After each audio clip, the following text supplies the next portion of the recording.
guys, my name is Crystal. Welcome to my YouTube channel. Welcome old subscribers, welcome new. If you like my videos, please press the like button and please do subscribe. I've spent since 11:30 a.m. Till about 4:30 out of my flat today, and I spent between 11:30 and 4 around my mum Jennifer's flat at Durrell Gardens, Chatham. I live in Rochester, Corries Road, and I've lived here for 3 years, and I'm a single white female. I'm single, I'm white, and I'm female, and I'm also disabled, which means I have a disability and I'm a vulnerable person. I'm not a violent, aggressive criminal. I don't do bad things, I don't take drugs, I don't drink, and I don't thieve or steal. I don't have a criminal record. I don't. I have never been to prison. I don't intend to go to prison either, may I add, but I don't have a criminal record. And I've never been to prison. And I'm a female, and I've got money to pay for things, okay? So when I go out tomorrow, albeit to the co-op or wherever, I've got money to pay for my shopping. I'll show you.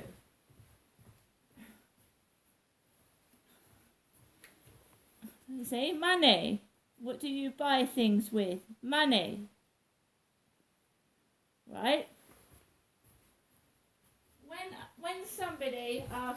When someone asks to borrow money off of me, I assume they're in a desperate situation. They're starving, they need money for their heating, and I will give it to them because I'm a good, kind, honest person, right? So when someone says to me, can I borrow some money, I give it to them out of the kindness of my heart. I don't give it so that I'm left destitute and I have to crawl the streets stealing and begging for help. Because as you can see, I've given somebody some money to borrow, and I've got money myself, right? I wouldn't give someone money and leave myself destitute. That would be stupid, wouldn't it? That would be silly. So I've just gone out and taken my dog for a walk, because Max didn't go out this afternoon because I was around my mother's.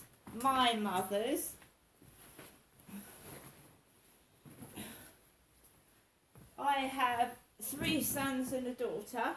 My mum has just got me, and I'm a daughter, right? I'm not a bloke, I'm not a man.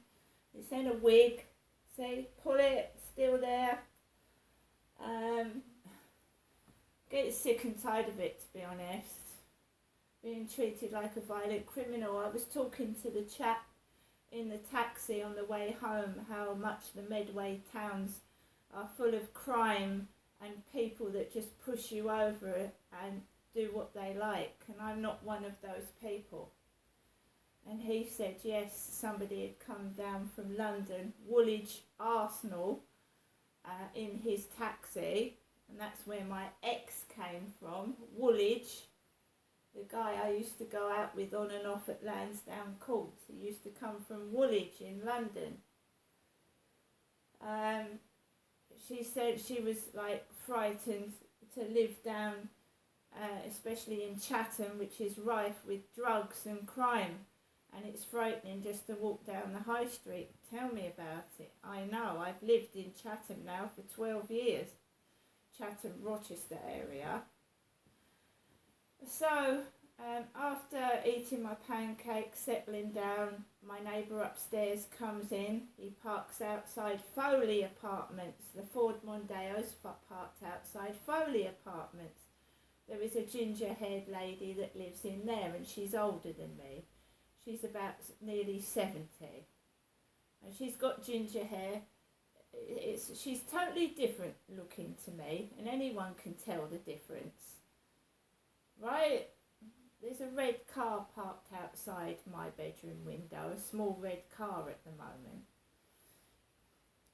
So I've written all this up in my diary because it is relevant. It sounds stupid on video probably, but when you write it down and go back to it, you can see where you're coming from and what's happened leading up to a certain point. So I went out with Max, and there's a lot of deliveries going on late this evening. A female with a bobble hat going around delivering Amazon parcels to these apartments, to a Nicola, right? So we've got parcels for Nicola. Obviously the lift is still not working, and I'm feeling very, very dizzy. And as you know, Rochester Medway area is full of weed smokers, drugs, and you can smell it everywhere. So of course I smelt it when I was walking Max. A load of weed by the co-op. Just weed, people standing around smoking spliffs. And it makes me feel dizzy, and it makes me feel sick, and it gives me a headache. It doesn't do anything for me. Before I left my flat, I had a phone call from my mother, Jennifer. She told me there had been 2 fire engines around Durrell Gardens this evening. 2 fire engines because a fire alarm had gone off. There wasn't an actual fire, but fire engines came up Durrell Gardens because a fire alarm had gone off. So my mum said that to me over the phone, and she said, "What are you going to do? Go to bed?" Unfortunately, I've got a dog to walk before I go to bed, so I couldn't go straight to bed. I had to take Max for a walk, and I was still feeling dizzy, disorientated, and, you know, not too well. So I took Max out, went round Common Creek Wharf. There was a couple. The guy had a hood over his head.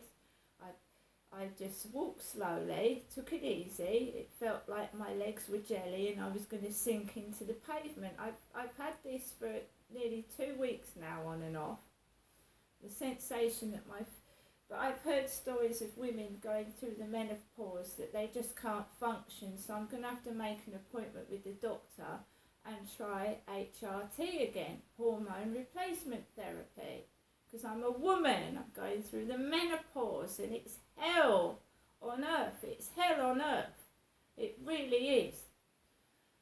And I don't need this, like making out I'm some sort of violent criminal who steals off people and goes on the rampage yelling, because I don't.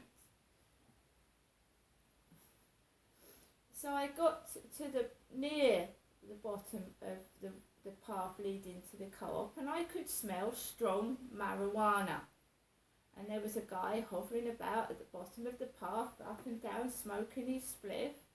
And I bypassed, crossed over and went down an alleyway and walked where I'd come back from. So I came back where I started. Alright?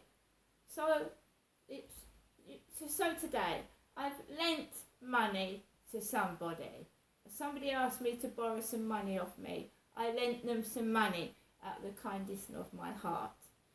The next thing I know is, you've got deliveries all over the place for people, deliveries for Nicola, deliveries to the flats, deliveries over there, deliveries up there, waft of marijuana up my nose, and the usual shit. People trying to make me angry. I've got money, I've got a fridge full of food. My mum helps me. Thank the Lord God she does. Because I'd have been in a terrible state myself. My mum's given me pancakes, she's given me food, I've got a steak and kidney pie, I've got enough money to go to the shop. But I'm telling you now, I can't keep giving out money and it not getting returned. I'm not a money bank. I'm not a money bank. So, it would be nice if I got the money back at some point. I like to help people out. I will help a homeless person outside McDonald's and give them a meal, right? That's the type of person I am. But it comes to a point right? When you have to say, look, I'm giving you this and I'm giving you this, but I'm not getting anything back. And we'll see what happens. But it's like people want to take all my money, all my food, and then what's going to happen if I've got no food and money? I'm going to bloody fucking die, aren't I? I mean, come on. This has been going on too long now. I'm 54. I'm disabled. I've been beaten up in the streets. I've been left for dead. When is this going to stop? It's ridiculous. Absolutely stupid. Treating a woman who's disabled and vulnerable in this manner. And of course we've got the weekend to look forward to, with those kids upstairs bumping and thumping on my ceiling. I mean, it'd be quicker to shoot somebody, wouldn't it, than torture them every weekend? Wouldn't it be quicker? And my mum said, oh, it's quiet round here, there's no noise at all. There isn't. It's dead silent. No noise, no thumping clogs on the ceiling, no burping, belching and rudeness. It was absolutely heaven round there. There's no noise at all. You get back to this place, it's just I dread every weekend. Friday night, right till Sunday afternoon, I dread it.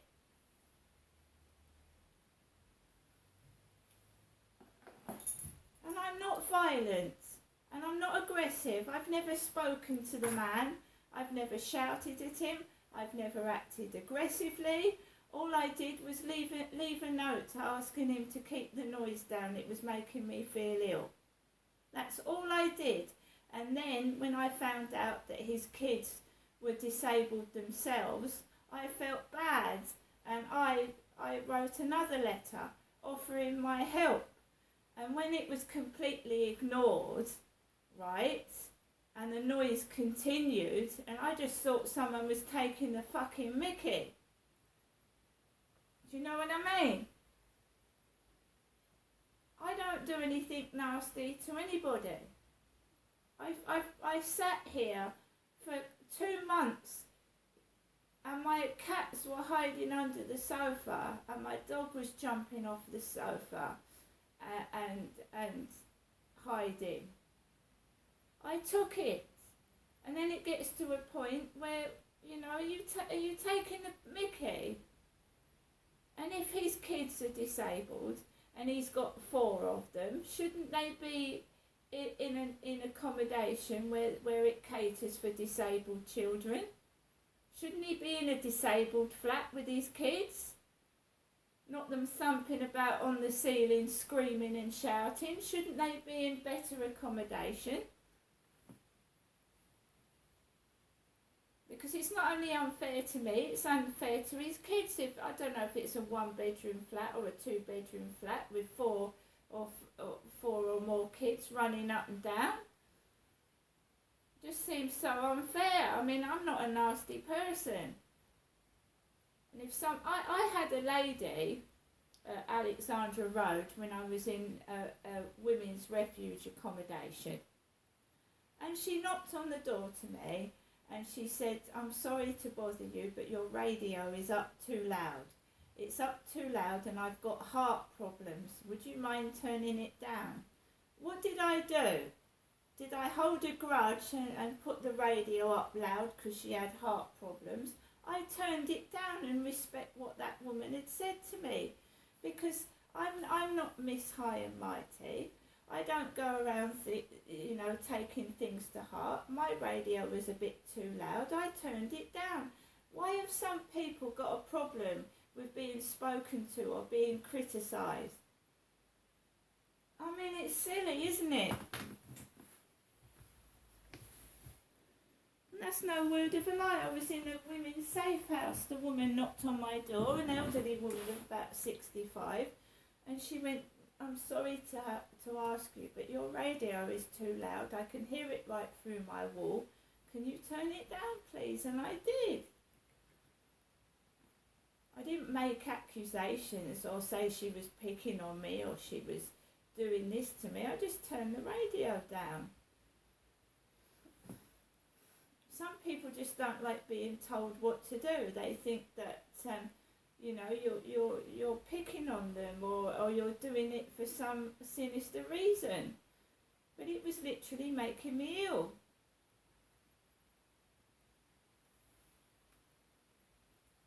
And you want to come to a conclusion. You want it to stop, because nobody likes constant noise. Nobody likes being in pain either. It's ridiculous. I'm a woman, right? And I didn't mean to shatter someone's ego. It's quiet during the week. You can hear maybe footsteps now and then. But from Friday to Sunday, it's hell on earth. Right? These flats are very paper thin. They are like you could put your fist through the wall. It's hollow. So it's not the kids' fault. I'm not blaming the kids. I'm not blaming them at all. Right? And it's just that I'm disabled, I'm vulnerable, and every time they clonk the ceiling, and the other night they was up on and off all night, right through the early hours of the morning, and fair enough, people say to me, well, Crystal, you're at home all day, what, you can go to sleep any time the next day after. Why should I? Why should I? I did that before. I went to bed when his kids went to bed so that I could have like 4 or 5 hours sleep. I did. I tried that. I tried to be supportive and try to fit my lifestyle with theirs. So when they went to bed and the noise stopped, I went to bed. Then I got up. And then I started getting woken up at stupid o'clock in the morning again.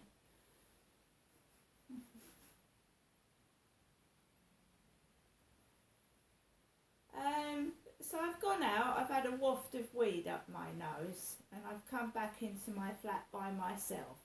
My mum had said, oh, you're going to bed, Ginestra. And I didn't say I was out walking the dog, but I walked the dog into a waft of cannabis, came back in, and the lift isn't working. I staggered up the stairs, because weed makes me feel terrible. And I've got into my flat and I'm going to sit there and put the telly on. And I'm telling you now, they keep pumping drugs up my nose. I'm going to collapse in the street. If they keep trying to get me to go with men, I am going to collapse in the street. They keep wafting weed up my face. And it's a given. You're just going to collapse. Like, my legs feel like jelly right now, and I'm in my flat and I'm not even walking. Could you just leave me alone? I'm too old to be used as a prostitute, and a free one at that. I'm too old, as I keep being told. I got told you're old this morning. Well, then leave me alone. What do you want with someone who's old? And it isn't a manky wig with knits in. I mean, that's someone that's jealous and resentful and nasty, isn't it? Perhaps I've turned them down in the past. A manky wig with knits in. Whoever's doing this, come and say it to my face. Come and say it to my face. Try and pull the wig off, you moron. Try and pull it off. You'll take my scalp with it. Right, and as for knits, right, I hope you get knits, because it's not nice to have knits. Whoever's wishing I've got knits on me, do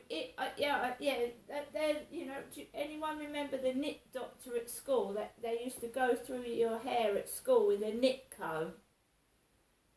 That's just jealousy, that is. Grow up. It's like somebody, you know, taking the piss out of someone's teeth when their own teeth are black and rotten. Grow up. Right, I'm going to get off now. I don't do drugs, I don't drink, and I don't sleep with men without protection. And I haven't slept with a bloke for years, and I don't intend to either. So blowing weed all over me isn't going to do any good. See you later.